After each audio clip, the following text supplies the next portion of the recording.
चलिए स्टार्ट करते हैं हम लोग। देखिए, तो assessment of Hindu undivided families, इसमें मेन पार्ट क्या है हमारा, जो हम लोग जैसे अभी देखिए कि इंडिविजुअल क्या हो गए, ह्यूमन बीइंग है ना, और एचयूएफ मेनली क्या है, फैमिली इंस्टीट्यूशन है। ठीक है, तो उसके असेसमेंट के बारे में है। तो रिलेशन है जो पार्टनर का, वो जैसे वो एग्रीमेंट के से आता है, मतलब पार्टनरशिप डीड बनाते हैं ना हम लोग, उसी तरह जो रिलेशन है एचयूएफ का वो अराइज होता है किससे, स्टेटस से। अब स्टेटस क्या है, मेनली क्या होना चाहिए, मेंबर होने चाहिए ना उस फैमिली के आप। ठीक है, तो बताया हुआ है देखिए कि is assess to income tax as a separate independent unit. तो एचयूएफ को सेपरेट इंडिपेंडेंट यूनिट के जैसा उस पर असेसमेंट होता है, मतलब उस पर प्रावधान लगते हैं इनकम टैक्स के।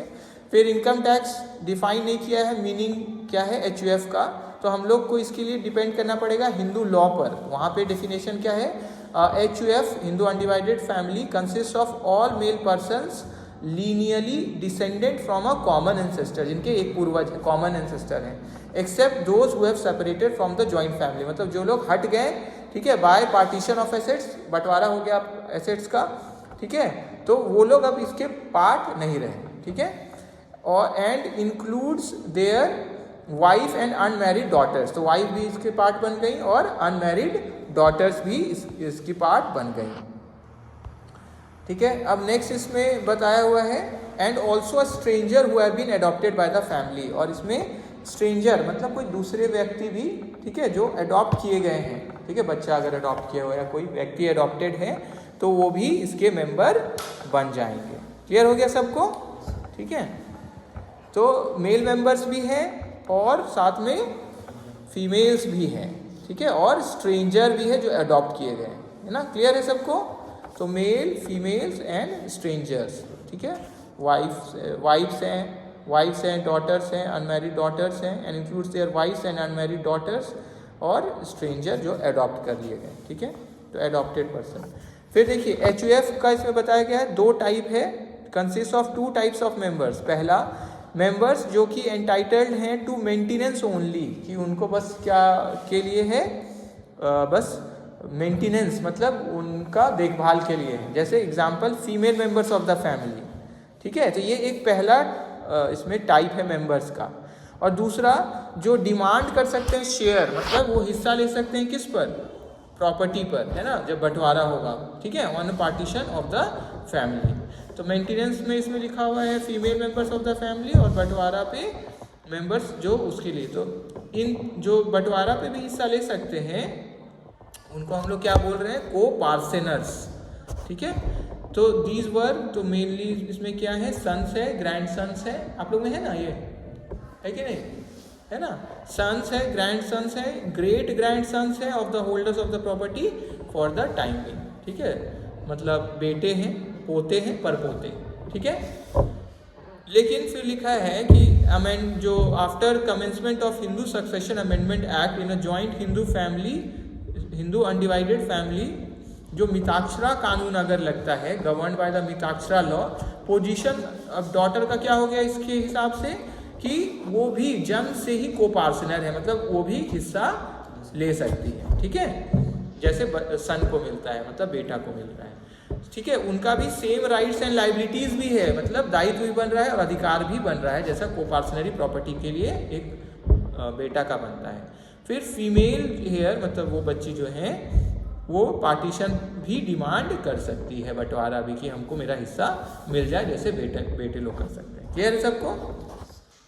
इनकम टैक्स पर्पस के लिए एचयूएफ क्या है, ये है जिसका कॉमन प्रॉपर्टी है फैमिली का, है ना, और कम से कम कितने मेंबर हो, 2 मेंबर।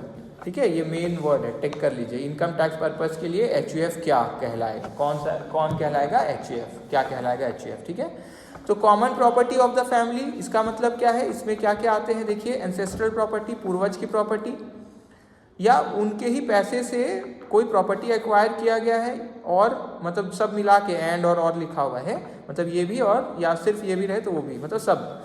ठीक है, एनी प्रॉपर्टी जो एक्वायर की है कोई मेंबर ऑफ अपना पर्सनल एफर्ट से, मतलब वो उसमें एंसेस्ट्रल प्रॉपर्टी का, पूर्वज का प्रॉपर्टी का यूज़ नहीं किए हैं, नहीं लिए हैं उसको, लेकिन but treated by him as the property of the family, लेकिन वो कैसे ट्रीट कर रहे हैं उसको कि फैमिली का ही है, मतलब वो अपने तरफ से दे दिए, जैसे हमने पढ़े थे ना क्लबिंग वाला, है ना, क्लियर है सबको।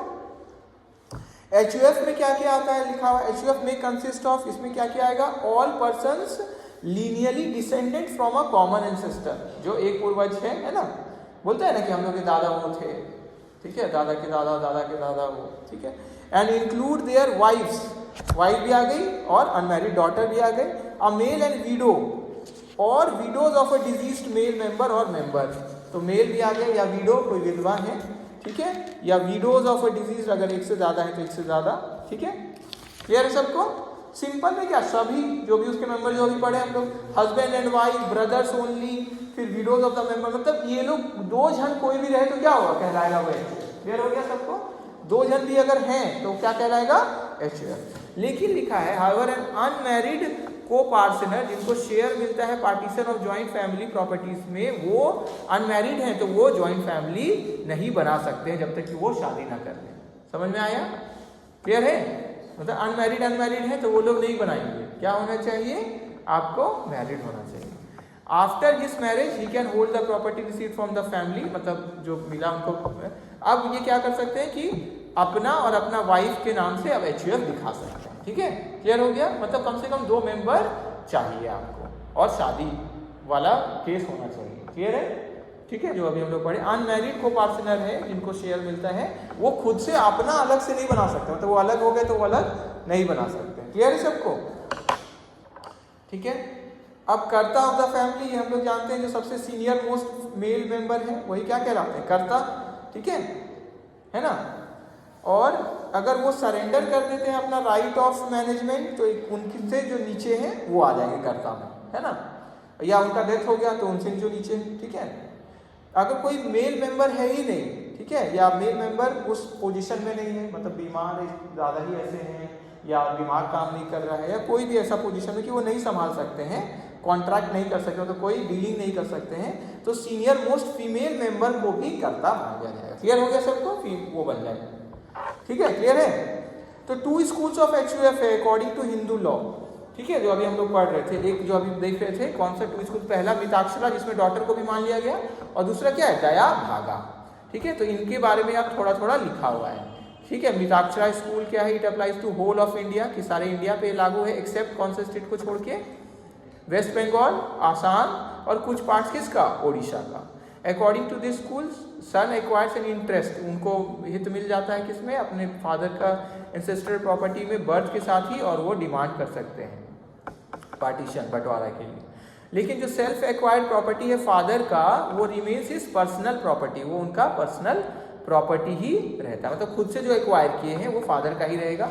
और income and income from self acquired property of the father is to be assessed as the income of the individual, कि उनका ही जो इनकम है अपना ही प्रॉपर्टी से, वो पूर्वज वाला नहीं है तो उनका ही इनकम माना जाएगा, क्लियर हो गया। चाहे even after the birth of the son, मतलब बच्चा हो भी गया तो भी बच्चा का उस पर हक नहीं माना जाएगा, किसका, उन्हीं का माना जाएगा, क्लियर है, वो अपना वो एंसेस्ट्रल प्रॉपर्टी नहीं था ना, क्लियर है सबको। किसी भी केस में father has a right to impress his self acquired property with the character of joint family property, मतलब अपना प्रॉपर्टी को वो क्या ट्रीट करवा सकते हैं, ज्वाइंट फैमिली वाला, तो एक बार फैमिली में भी कर, लेकिन such conversion of the separate self acquired property into joint family property can be effected merely by a clear expression, मतलब वो लिख दे कि ये चीज़ को कि हम क्या कर रहे हैं, फैमिली के नाम कर रहे हैं, ठीक है, क्लियर सबको, क्लियर है। That is by conduct and does not require any formality, मतलब वो क्लियरली एक्सप्रेशन या एक्सप्रेस भी करते सबके सामने, है ना, कि हम क्या करते हैं इसको फैमिली का, like a registered document to be complied, अगर रजिस्टर करवा दे सबसे बेस्ट हो गया वो तो क्लियर एक्सप्रेशन मतलब मेनली क्या होता है, रिटर्न में कर दिया, है ना, कि इसको हम लोग आज से क्या ट्रीट करेंगे, फैमिली का ट्रीट करेंगे, क्लियर है। दूसरा देखिए, दया भागा स्कूल, दया भागा स्कूल सिर्फ कहाँ अप्लाई हो रहा है, वेस्ट बंगाल, असम और कुछ पार्ट ओडिशा का। इसके हिसाब से कि सन का राइट होता है only after the death of the father, father का डेथ हुआ तभी उनको हिस्सा मिलेगा, किसमें, पूर्वज वाला प्रॉपर्टी, क्लियर है। अपना लाइफ टाइम में फादर के पास राइट है, वो क्या कर सकते हैं, बेच सकते हैं, डोनेट या ट्रांसफर कर सकते हैं पूर्वज वाला भी प्रॉपर्टी, मतलब इसमें सबका हिस्सा नहीं बन रहा, फादर का ही मेन हिस्सा है ना, वो जैसा चाहे वो कर सकते हैं। जैन और सिख अनडिवाइडेड फैमिली, देखिए बहुत इंपॉर्टेंट है, इनको भी ट्रीट किया जा रहा है कैसे, हिंदू अनडिवाइडेड फैमिली के जैसे, मतलब ये भी इस स्कोप के अंदर आ गए। क्लियर है, समझ में आया? ठीक है, ठीक है। अनलेस अंडर स्पेशल सर्कमस्टेंसेस, कि मतलब इसका भी एक्सेप्शन क्या है कि कुछ सर्कमस्टेंस में कि ऐसे ही बोल दे कि इसको नहीं ट्रीट करना है हम लोग को HUF, तब नहीं ट्रीट होगा, नहीं तो ऐसे होगा। क्लियर है, ठीक है। अगर ये क्लेम करते हैं तो SSC को प्रूव करना होगा कि कुछ उनके कस्टम है फैमिली में, मतलब ऐसा रीति रिवाज है जिसके कारण वो लोग इसको ट्रीट नहीं कर रहे हैं किसके जैसा, हिंदू अनडिवाइडेड फैमिली के जैसा। क्लियर हो गया? क्लियर है सबको? तो मतलब इनको भी हक है, लेकिन ये चाहे तो बाहर जा सकते हैं, ये बोलते कि हम लोग का रीति रिवाज है कि हम लोग HUF का पार्ट नहीं है। ठीक है, ठीक है। तो इसके आगे आप इसी में लिख सकते हैं कि ऑल्सो HUF, इसके also HUF unless specified by them, कि जब तक वो लोग नहीं बोले कि नहीं HUF ट्रीट करना है। ठीक है, तो इनको भी HUF हम लोग मानेंगे। ठीक है, एक मार्क्स में ये आ सकता है, तो कंफ्यूज हो जाएंगे ना, कुछ लोग बोलेंगे कि नहीं ये तो नहीं होंगे, है ना, अगर पढ़ेंगे तो क्या बोल देंगे कि नहीं होंगे, लेकिन इसमें लिखा हुआ है वो इनकम टैक्स उनको अधिकार दे रही है इस चीज़ का। चलिए आगे, determination of residential status of HUF, तो इनका रेसिडेंशियल स्टेटस कैसे देखते हैं, तो मेनली किसको देखते हैं, जैसे हम लोग पढ़े थे ना, रिसेंट और चैप्टर पढ़े थे ना, HUF आया था ना, तो मेनली क्या देखते थे उसमें, कर्ता कहाँ है ना। तो पहले इसका देखिए रेसिडेंशियल डिपेंड करता है, पहला तो कि place of control and management कहाँ है, और उनका रेसिडेंशियल स्टेटस ऑफ इट्स कर्ता कहाँ रहे, है ना। तो जैसे हम लोग पढ़ते हैं रेसिडेंट है कि नहीं, ये तो डिटरमाइन होगा किस पर, control, place of control and management अगर थोड़ा भी इंडिया में है तो क्या मान लेते हैं उसको, रेसिडेंट। और फिर ऑर्डिनरली रेसिडेंट है कि नहीं, याद करिए उसमें क्या था कि कर्ता पिछले 2 साल में आउट ऑफ 10 ईयर्स इंडिया में थे कि नहीं, मतलब रेसिडेंट थे कि नहीं। और फिर एक और क्या था, 730 दिन साल, है ना, पिछले 7 सालों, ये वाला भी था। दोनों कंडीशन फुलफिल हो जाएगा तो क्या कहलाते हैं, ऑर्डिनरली। अच्छा लिखा ही हुआ है यहाँ, तो नीचे लिखा है ना। क्लियर सबको? क्लियर है? कर्ता भी अगर सेटिस्फाई कर दिए दोनों कंडीशन तो क्या कहलाएंगे, OR, है ना, ऑर्डिनरली रेसिडेंट, नहीं तो क्या कहलाएंगे, नॉट ऑर्डिनरली रेसिडेंट। और अगर पहला ही कंडीशन नहीं पेश, तो पूरा ही कंट्रोल कहाँ है, इंडिया के बाहर है, तब तो उसको क्या बोलते हैं, नॉन रेसिडेंट, है ना। क्लियर सबको? ठीक है, चलिए आगे। ठीक है, अगर HUF इंडिया में रेसिडेंट हुए तो हम लोग जानते हैं ना, तब तो फिर सारा इनकम पे टैक्स लगता है। ठीक है, तो वो केस आ जाएगा इस पे। ठीक है, जबकि नॉन रेसिडेंट हुए तो सिर्फ वही इनकम पे जैसा रूल है उसके हिसाब से हम लोग पढ़ते हैं, है ना। ठीक है, फिर अगर इनकम HUF टैक्सेबल है इंडिया में और बाहर में भी, तो वो लोग फॉरेन टैक्स क्रेडिट ले सकते हैं, ये लिखा हुआ है लास्ट लाइन। डिफरेंस बिटवीन क्या है बोलिए, HUF और फर्म में। ठीक है, इंपॉर्टेंट कर लीजिए शॉर्ट नोट्स के लिए, HUF और फर्म का डिफरेंस। और HUF में भी शॉर्ट नोट्स आ सकता है, हाँ, असेसमेंट ऑफ HUF, तो आप लोग फ्री है, फिर कोई भी पॉइंट आप लिख सकते हैं, जैसे इतना ही पढ़ रहे हैं ना हम लोग, ये रूल है, ये रूल है, ये सब। ठीक है, तो शॉर्ट नोट्स के लिए भी लिख लीजिए असेसमेंट ऑफ HUF, डिफरेंस तो है ही, और assessment of HUF short notes में भी लिख लीजिए। ठीक है, तो ये थ्योरी पार्ट है। ठीक है, चलिए तो एक काम करेंगे, क्योंकि थोड़ा सा हम लोग जानते हैं उसमें क्या बोलते हैं, पार्टनर बोलते हैं फर्म, इसमें क्या बोलते हैं, को पार्टनर्स, अभी देखिए ना हम लोग। ठीक है, वहां पे क्या होता है, पार्टनरशिप डीड बनता है, यहाँ पे हम लोग क्या देखते हैं, स्टेटस से जन्म लिए हैं या अडॉप्ट किया गया है तो है। ठीक है, तो और भी डिफरेंसेस है।